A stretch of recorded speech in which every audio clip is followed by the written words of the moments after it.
Matthieu 19, 14, Jésus dit « Laissez les enfants venir à moi, ne les empêchez pas. En effet, le royaume des cieux appartient à ceux qui sont comme eux. » Ce podcast est destiné à tous ceux et celles qui veulent revenir au fondement de l'enseignement de Jésus, dont les jeunes chrétiens.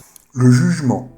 Le jugement est une partie importante du ministère de Jésus dans le Nouveau Testament, en particulier dans Apocalypse, mais Jésus l'annonce déjà. C'est-à-dire que Jésus revient juger le monde. Et il y a également une partie qui est importante, c'est la notion de tribunal de Christ. Paul en parle en 2 Corinthiens 5, 10, il dit « Car il nous faut tous dans le sens de chacun, donc c'est vraiment nous devons comparaître devant le tribunal de Christ, afin que chacun reçoive selon ce qu'il aura fait, soit le bien, soit le mal, étant dans son corps. » Alors dans son corps, c'est pas très clair, mais en 2 Corinthiens 5, 8, un peu avant, il précise cette notion de corps. Nous sommes remplis de confiance et nous aimons mieux quitter ce corps pour être avec le Seigneur. Donc, quitter notre corps terrestre, ça veut dire que le bien et le mal que nous faisons dans notre vie terrestre. Alors, c'est assez contradictoire avec ce qu'on entend en Église sur la doctrine de l'enlèvement, où on doit être enlevé, mis à part, et donc échapper au tribunal de Christ. En fait, Paul nous dit que nous devons tous être jugés par Christ sur nos œuvres, ce que nous faisons, soit le bien ou soit le mal. Il y a effectivement, à un moment donné, on parle d'enlèvement dans le Nouveau Testament, mais ça n'empêche le tribunal de Christ. Alors, c'est quoi la notion de bien ou de mal ? Parce que c'est vrai que dans la tradition d'Église, on sait ce que c'est que faire le bien. Par exemple, faire le bien, c'est aller donner 20 € à quelqu'un qui mendie dans la rue. C'est faire le bien. Et il y a toute une tradition catholique de la bonne œuvre. En faisant des bonnes œuvres, comme ça, par exemple, ça te sera comptabilisé pour le paradis. Ce qui n'est pas, en fait, le sens non plus du texte. Alors, je prends l'exemple de donner 20 € à quelqu'un qui mendie dans la rue. On est content, on a fait une bonne œuvre. Mais pour être tout à fait objectif, là, dans la ville dans laquelle je suis, il y a 1200 personnes à la rue. Ce qui veut dire qu'avec les 20 €, on a aidé une personne pendant quelques jours à manger, mais on n'a pas réglé son problème, en fait, par rapport à ça. Et il faut aussi préciser une chose, parce que je me suis, au fait, occupé de personnes qui étaient à la rue pendant des années dans cette ville. Il y a aussi un grand nombre de ceux qui mendient, qui en fait sont des professionnels, qui viennent des pays de l'Est, qui sont employés par des mafias pour donner des situations catastrophiques, les enfants sont malades, etc., etc., les personnes donnent, et en fait ça vient alimenter toute une mafia.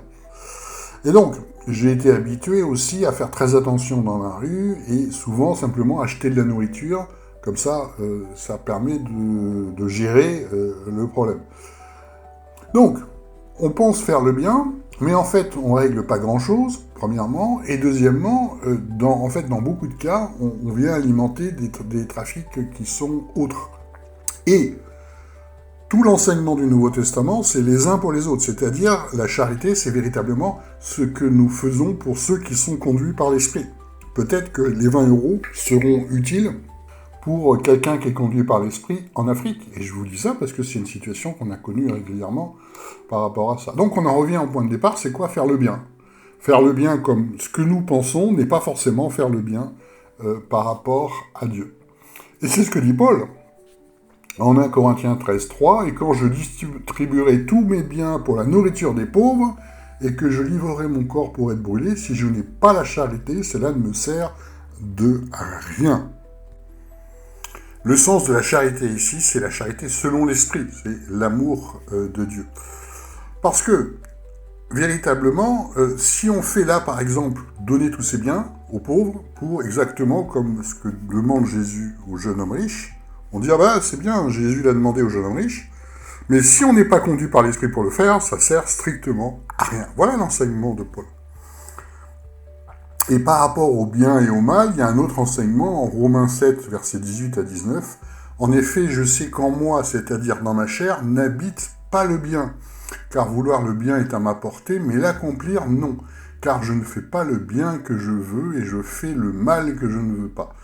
Donc, le bien, c'est le bien pour Dieu. C'est pas le bien de ce que nous pensons, de ce que le monde dit être bien. C'est autre chose par rapport à ça. Et je vous donne un exemple concret sur les orphelins. À chaque fois que quelqu'un a le plus grand mal à avoir un appel par l'esprit, il me dit, je sais ce que je dois faire, je vais m'occuper des orphelins. Il y en a un qui me disait, je vais faire des constructions pour les orphelins. D'autres qui prennent des photos en disant, voilà, je suis sûr que Dieu veut que je m'occupe des orphelins, etc., etc. C'est typique parce qu'on a toujours entendu ça en église, des orphelins, ah si c'est très important, la Bible en parle. La Bible en parle en fait très peu par rapport à ça. On l'a en Jacques 1, 27, on parle des orphelins, et voilà la traduction classique. La dévotion pure et sans âge devant Dieu notre Père la voici, visiter les orphelins et les veuves dans leur affliction et se préserver soi-même des souillures du monde. Alors déjà, il y a des problèmes de traduction, parce que la notion de dévotion ou la notion de religion, selon les traductions, c'est pas vraiment le texte d'origine. Le texte d'origine parle plus de crainte de Dieu, c'est-à-dire d'obéissance. Et visiter, c'est pas non plus le texte, parce que, en fait, le mot grec dont on parle plus de prendre soin des personnes. Donc, la vraie traduction serait la crainte de Dieu, l'obéissance de Dieu mène à prendre soin des veuves et des orphelins et de se préserver des souillures du monde. Ça c'est juste par rapport à ça. Mais Jacques parle en fait très souvent des relations les uns et les autres selon le même esprit par rapport à ça. C'est pour ça que, un peu plus loin, Jacques 2, versets 15 à 17, « Si un frère ou une sœur sont nus et manquent de la nourriture chaque jour, et que quelqu'un d'entre vous leur dise « Allez en paix, chauffez-vous et vous rassasiez », et que vous ne leur donniez pas ce qui est nécessaire au corps, à quoi cela sert-il? De même aussi la foi, si elle n'a pas d'œuvre, est morte en elle-même. » Donc, il y a un très grand nombre d'enseignements sur les uns pour les autres. Jésus disait, on reconnaît mes disciples à l'amour qu'ils ont les uns pour les autres, c'est-à-dire non pas ceux qui fréquentent les églises, mais ceux qui sont conduits par l'esprit, ce qui à peu près n'a rien à voir. Quand on est dans la logique de s'occuper de la pauvreté du monde, c'est pas mauvais en soi, mais on n'est pas conduit véritablement par l'esprit. Pourquoi? Parce qu'il y a plein d'autres personnes pour s'occuper de la pauvreté du monde. Pour prendre l'exemple d'orphelins, il y a plein d'organisations totalement laïques qui s'occupent très bien des orphelins et qui demandent des dons, qui en obtiennent auprès de beaucoup de personnes qui n'ont rien à voir avec Dieu. Ça fonctionne très bien. Dieu agit par rapport à ça, mais nous avons un rôle par l'esprit. C'est pour ça que Paul dit, ceux qui n'ont pas la charité, ça ne sert à rien.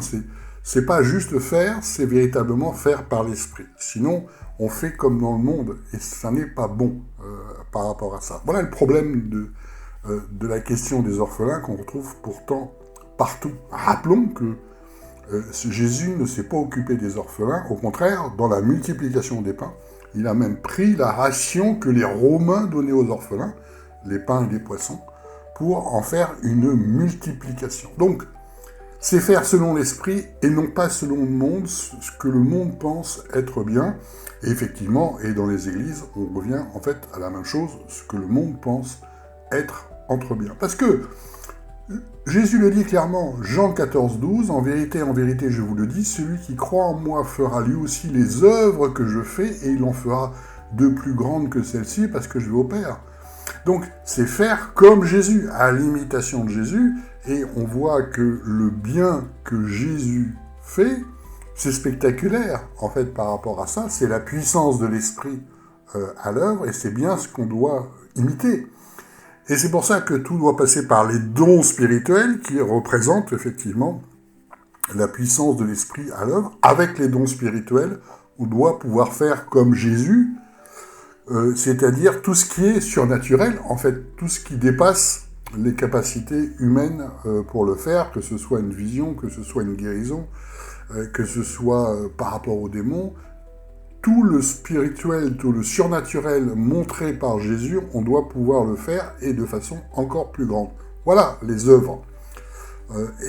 Ça n'a rien à voir avec ce qu'on pense de faire le bien par rapport à ça. Je me souviens d'une prédication que j'ai entendue dans une église que j'ai fréquentée, où un des pasteurs disait ce qu'on fait, il n'aimait pas les dons spirituels, ça c'est clair, Mais, et on voyait qu'il faisait énormément par la chair, donc c'est logique, mais ce qu'il nous disait bien, on va résumer, hein, il faut faire le bien comme Jésus. Mais c'est quoi faire le bien comme Jésus? Jésus dit lui-même, Luc 18, 19, mais Jésus lui dit, « Pourquoi m'appelles-tu bon? Nul n'est bon, sinon un seul Dieu. Par l'esprit, c'est le bien selon Dieu, par la chair, c'est le bien selon le monde, et ça ne vaut pas grand-chose. » Marc 8, 33, lui se retournant et voyant ses disciples, donc Jésus, reprit Pierre et dit, « Va arrière de moi, Satan, parce que tu ne penses pas les choses qui sont de Dieu, mais qui sont celles des hommes. » Donc, le jugement, dans le sens tribunal de Christ, c'est juger ce que nous faisons comme les hommes et juger ce que nous faisons, en fait, comme Dieu nous le demande, et ça n'a à peu près rien à voir par rapport à ça.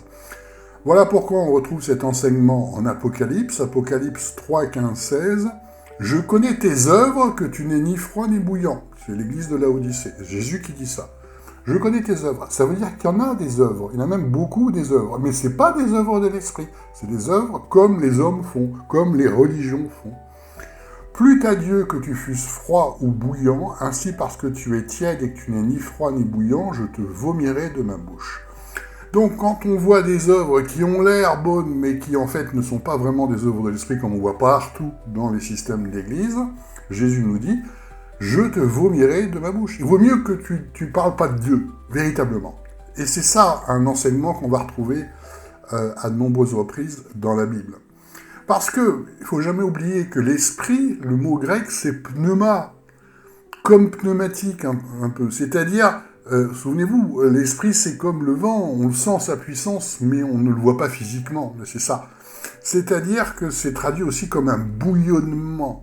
Donc quand c'est des œuvres que tout le monde peut faire, 20 € pour une personne qui a faim dans la rue, est-ce que vraiment c'est ce que Dieu te demande? C'est une vraie question, et c'est vraiment en permanence, on doit être attentif à faire les œuvres de l'esprit, par les dons spirituels, et non pas comme le monde.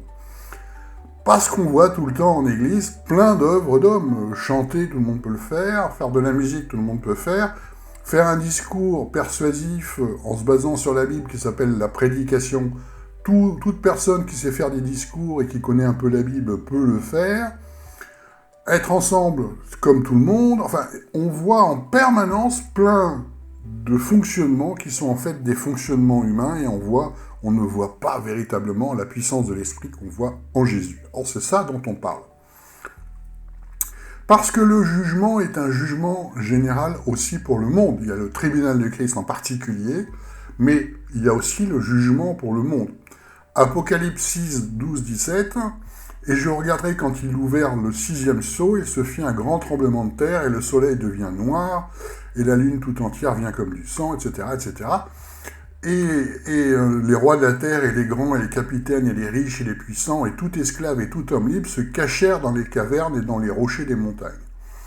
Et ils dirent aux montagnes et aux rochers, « Tombez sur nous, et cachez-nous devant la face de celui qui est assis sur le trône, et devant la colère de l'agneau, car il est venu le grand jour de sa colère, qui peut subsister. » Apocalypse 11, versets 18 à 19, il est dit, « Et les nations se sont émues de colère, et ta colère est venue, et le moment de juger les morts, et de donner la récompense à tes serviteurs les prophètes et aux saints, et à ceux qui craignent ton nom. » Comme en Jacques, vous voyez, ceux qui craignent ton nom. « Aux petits et aux grands, et de détruire ceux qui détruisent la terre. Et le temple de Dieu fut ouvert dans le ciel, et l'arche de son alliance fut vue dans son temple, et il y eut des éclairs, et des voix, et des tonnerres, et un tremblement de terre, et une grosse grêle. » Voilà le jugement. On sépare tous ceux qui sont dans le monde avec tous ceux qui font selon la volonté de Dieu par l'Esprit, et s'ouvre pour ça la Nouvelle Jérusalem. Apocalypse 13, versets 7 à 9, « Et il lui fut donné de faire la guerre aux saints et de les vaincre, donc le mal, et lui fut donné pouvoir sur toute tribu et peuple et langue et nation, et tous les habitants de la terre l'adoreront. » Dans le sens l'antéchrist, celui qui fait l'inverse de Christ, qui représente le mal, mais qui représente également la religion, parce que l'antéchrist est un religieux qui arrive à convaincre beaucoup de monde. Et voilà ce qui est dit dans le texte. Tous ceux dont le nom n'a pas été écrit dès la fondation du monde dans le livre de vie de l'agneau et qui a été immolé, si quelqu'un a des oreilles qui l'entendent. L'expression « si quelqu'un a des oreilles qui l'entendent », ça veut dire que très peu vont l'entendre. Et voilà le retour de Jésus, Apocalypse 19, versets 11 à 16. « Et je vis le ciel ouvert, et voici un cheval blanc, et celui qui le montait s'appelle fidèle et véritable, et il juge et combat avec justice. Or ses yeux sont une flamme de feu, et sur sa tête sont beaucoup de diadèmes, et il porte un nom écrit que personne ne connaît de lui-même, que lui-même, il est vêtu d'un vêtement teint dans le sang, et son nom est la parole de Dieu. Et de sa bouche sort une épée tranchante pour en frapper les nations. » Donc on voit véritablement la colère de Dieu, puisque le texte continue, et c'est lui qui gouvernera avec un sceptre de fer, donc avec dureté, et c'est lui qui foule la cuve du vin de courroux et de la colère de Dieu, et sur son vêtement et sa cuisse, il porte ce nom écrit, Roi des rois et Seigneur des seigneurs. Alors, vous voyez, le contraste de ce qu'on entend partout, il faut aimer tout le monde parce que tous ont été créés à l'image de Dieu. C'est toute la doctrine catholique aussi par rapport à ça.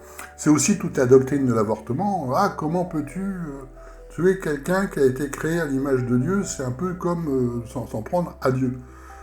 Mais on voit que, en fait, Dieu, c'est pas du tout un enseignement qu'on voit dans la Bible, puisque tous ceux qui ne suivent pas Dieu, Dieu est prêt à les exterminer en Apocalypse. Il a déjà commencé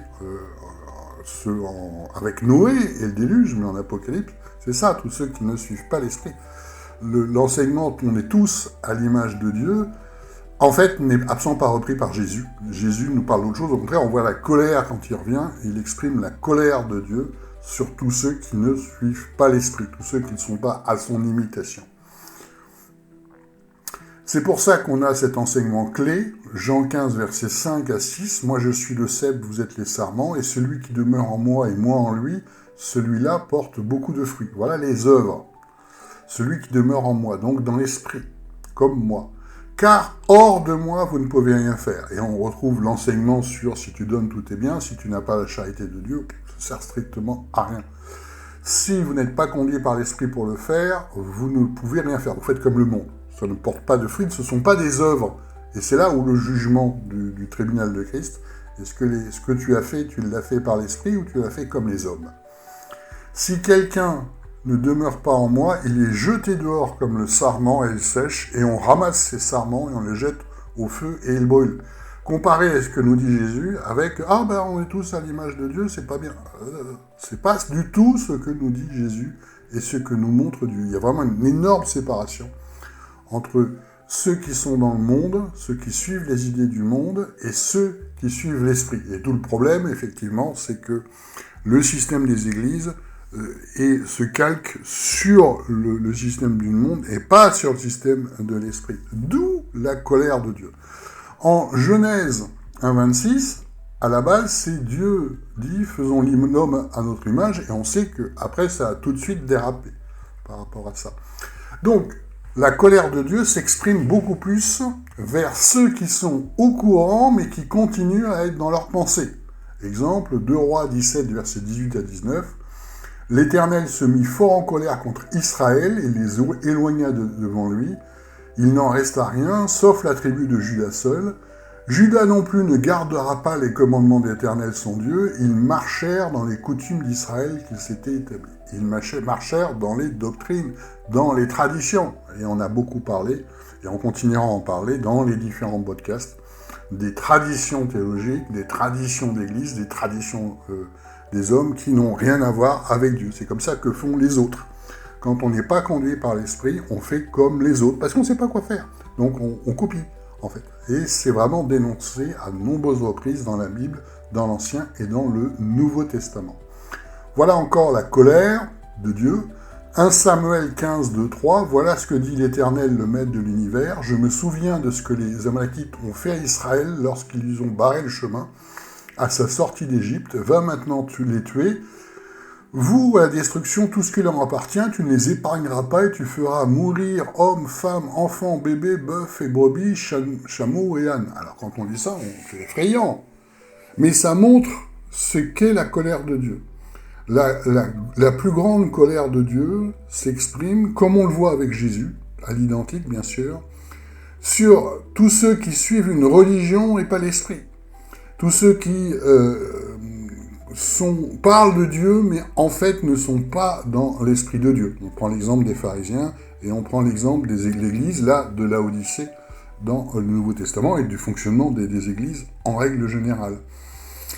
Et pourquoi la plus grande colère de Dieu est là-dedans? Je te vomirai de ma bouche, comme le dit Jésus, parce qu'ils empêchent de suivre l'esprit. Ils montrent un faux modèle de religion, et non pas un modèle de l'esprit. Donc ils embrouillent, ils empêchent véritablement de suivre l'esprit.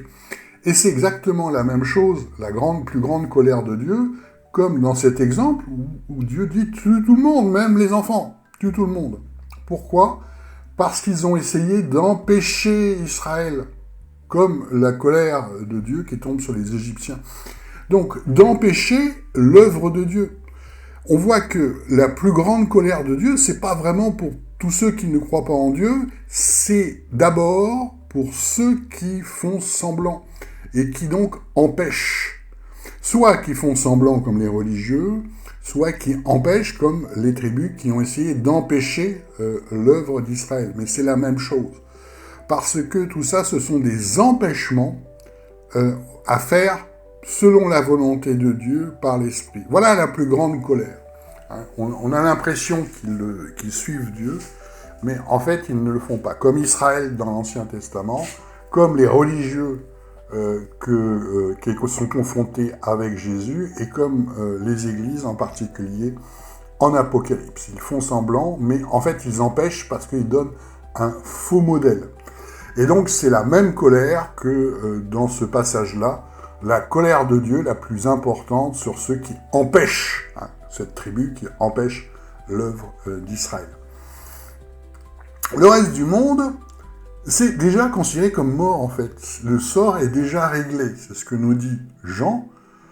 En Jean, Jésus, Jean 12, 25, « Celui qui aime sa vie la perd, et celui qui est sa vie en ce monde la conservera pour la vie éternelle. » C'est-à-dire que quand on est dans la vie du monde, dans les pensées du monde, on est déjà mort. Voilà l'enseignement du Nouveau Testament.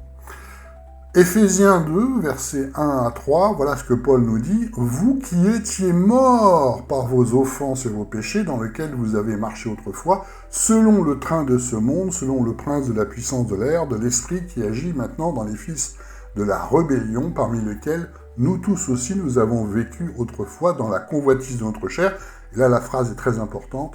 « Faisant la volonté de la chair et de nos pensées, et nous étions par nature, enfants de colère, aussi bien que les autres. » Quand on fait selon nos pensées, je vais donner 20 € à cette personne, parce que ça me semble bien, c'est pas considéré comme bien par rapport à Dieu. Parce que, effectivement, on est dans la fin des temps, donc mensonge généralisé, fausse doctrine généralisée, mais Dieu fait ce qu'il faut. Acte 2, versets 17 à 18, « Il arrivera dans les derniers temps, dit Dieu, que je répandrai de mon esprit sur toute chair, et vos fils et vos filles prophétiseront, et vos jeunes gens auront des visions, et vos vieillards auront des songes.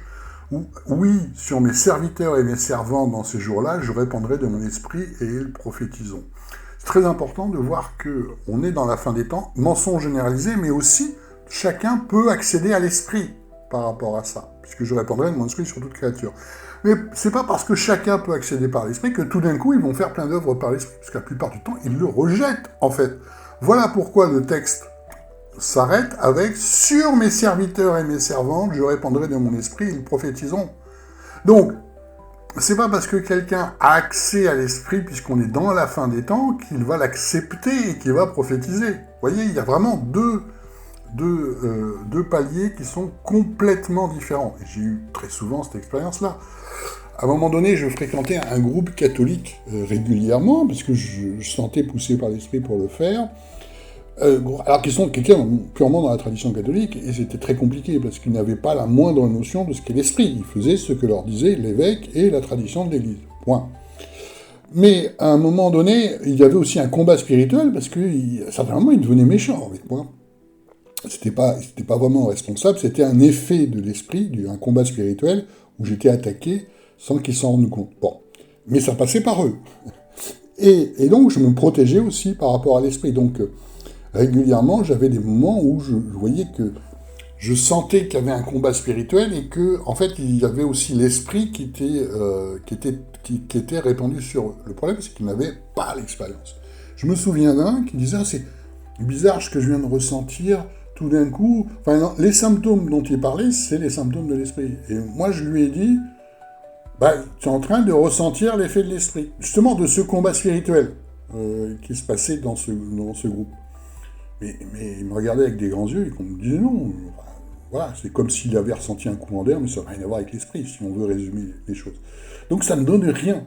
C'est pas parce que il a été touché par l'esprit qu'il le reçoit, qu'il l'accepte et que ça le transforme.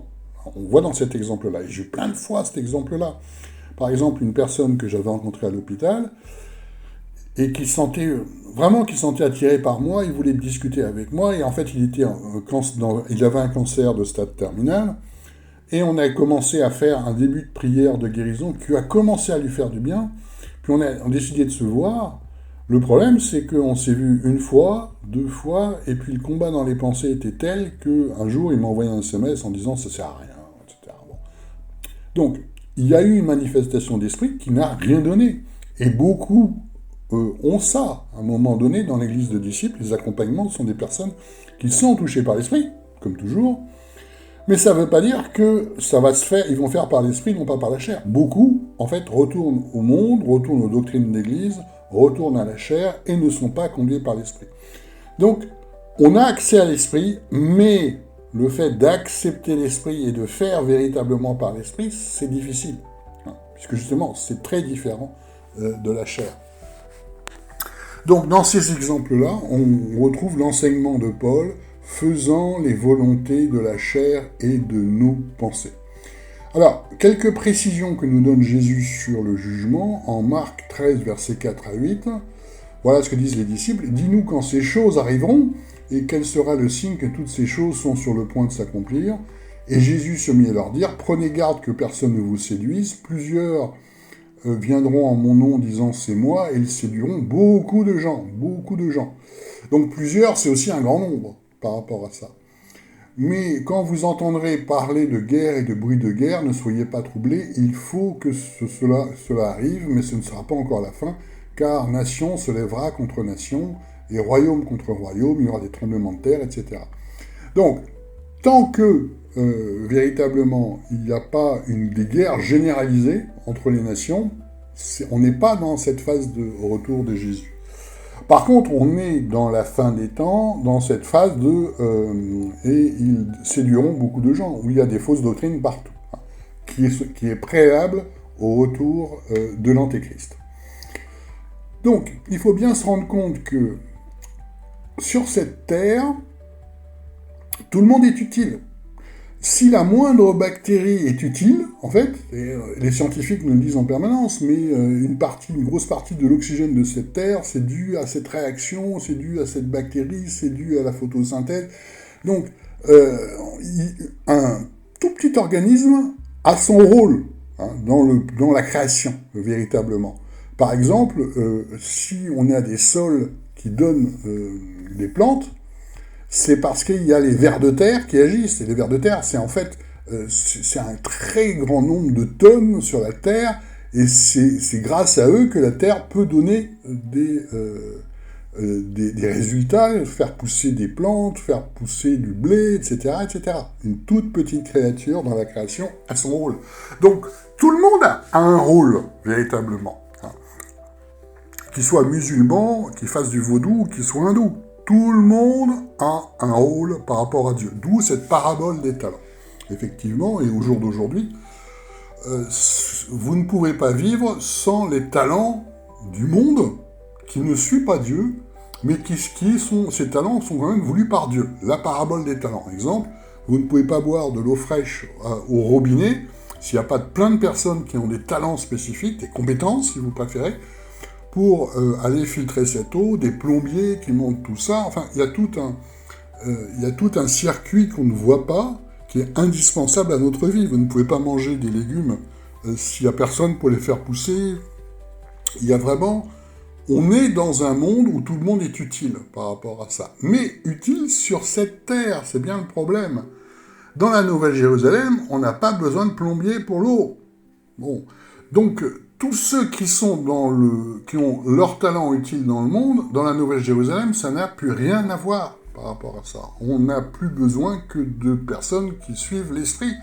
Et donc, forcément, c'est un tout petit nombre. Vous voyez la différence par rapport à ça. Donc, il faut bien voir effectivement l'œuvre de Dieu à travers tous les talents. Un médecin a un talent particulier, il vous est utile. Dans la Nouvelle-Jérusalem, il n'y a plus de maladie. Donc il n'y a plus de médecins non plus par rapport à ça. Par contre, il reste tous ceux qui suivent l'esprit. On a besoin, sur cette terre, d'apprendre à suivre l'esprit pour faire les œuvres que Dieu veut, parce qu'on sera jugé sur ça. Il y a aussi la colère de Jésus, toujours pareil comme la colère de Dieu, sur ce qui empêche de suivre l'esprit, le mensonge, en particulier les fausses doctrines. Exemple, en Apocalypse 2, versets 14 à 16, « Mais j'ai contre toi, donc une église, le fait que tu as des gens qui retiennent la doctrine de Balaam, qui a enseigné à Balak à jeter devant les fils d'Israël une pierre d'achoppement qui consistait à manger des viandes sacrifiées aux idoles et à se livrer à l'impudicité. De même, tu en as toi aussi qui retiennent la doctrine des Nicolaïtes, pareillement. Repens-toi donc, sinon je viens à toi promptement et je combattrai contre eux avec l'épée de ma bouche. L'épée qu'on retrouve, l'épée de la parole de Dieu, dans le retour de Jésus. Je combattrai. Ce sont des ennemis, véritablement. Donc, là aussi, tous ceux qui en induisent en erreur par rapport à Dieu sont des ennemis et c'est la plus grande des colères. On l'a également en Apocalypse 2:20, mais j'ai contre toi que tu laisses la femme Jézabel qui se dit prophétesse, et elle enseigne et séduit mes serviteurs pour qu'ils se livrent à l'impudicité et mangent des viandes sacrifiées aux idoles. Remarquez que c'est la même chose. Viande sacrifiée aux idoles, se livrer à l'impudicité. On a à la fois dans la doctrine de Balaam, Nicolaïte et Jézabel par rapport à ça. Il faut bien retenir ce passage, la plus grande colère de Dieu, c'est pour ceux qui empêchent l'action de l'esprit. Apocalypse 2:23, et ces enfants, donc de Jézabel, de cette église, je les frapperai de mort, et toutes les églises connaîtront que je suis celui qui sonde les reins et les cœurs, et je rendrai à chacun selon vos œuvres. Toutes les églises. Alors, c'est quoi la doctrine de Balaam dont on parle par rapport à ça? On l'a en Nombre 25, et Israël demanda à Sittim, et le peuple commença à se livrer à l'impureté avec les filles de Moab. Donc en fait, c'est coucher avec des personnes qui n'ont pas le même esprit. Et elles invitèrent le peuple au sacrifice de leur Dieu, et le peuple mangea et se prosterna devant leur Dieu. Puisque ce n'est pas le même esprit, ça ne va pas être les mêmes croyances, et donc c'est une vraie souillure par rapport à ça. On l'a aussi en Nombre 31, versets 15 à 16, et Moïse leur dit, « Avez-vous laissé la vie à toutes ces femmes? Voici, ce sont elles qui, sur le conseil de Balaam, ont fait connaître aux fils d'Israël une infidélité envers l'Éternel, et la plaie a sévi dans l'assemblée de l'Éternel. » Donc, là, ce qui est reproché à la fois aux Nicolaïtes et à la fois à Jézabel, c'est le fait de... C'est une impureté, c'est-à-dire le fait de mélanger le monde avec Dieu et son esprit. Parce que, effectivement, quand on présente ce texte, on dit qu'ils le livrent à l'impudicité, donc on imagine les pires choses et on nous le présente comme ça. Alors, en fait, c'est beaucoup plus simple que ça, c'est coucher avec une personne qui n'est pas dans le même esprit, c'est tout. En 1 Corinthiens 6, versets 15 à 19, Paul nous dit « Ne savez-vous pas que vos corps sont les membres du Christ? Prenez donc les membres du Christ, en ferai-je les membres d'une prostituée que cela n'arrive? Ou ne savez-vous pas que celui qui s'unit à une prostituée est du même corps avec elle, car il est dit, les deux seront une seule chair, mais celui qui unit au Seigneur et un même esprit avec lui, fuyez l'impudicité. L'impudicité, c'est que ça, coucher avec une personne qui n'est pas dans le même esprit. Ne savez-vous pas que votre corps est le temple du Saint-Esprit qui est en vous, lequel vous avez reçu de Dieu et que vous n'êtes pas à vous-même. Donc c'est le mélange qui conduit effectivement au pire.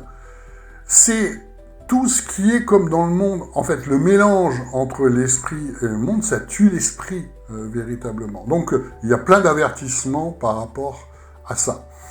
Et c'est un vrai problème, effectivement, quand on voit tout ce qu'il fait en Église, où on voit que tout est fait comme dans le monde, en fait, et on ne voit plus l'esprit. Et c'est ce mélange-là qui déclenche la colère de Dieu, parce que ça empêche l'action de l'esprit, de même que coucher avec quelqu'un qui n'est pas dans le même esprit, qui est pourtant très courant.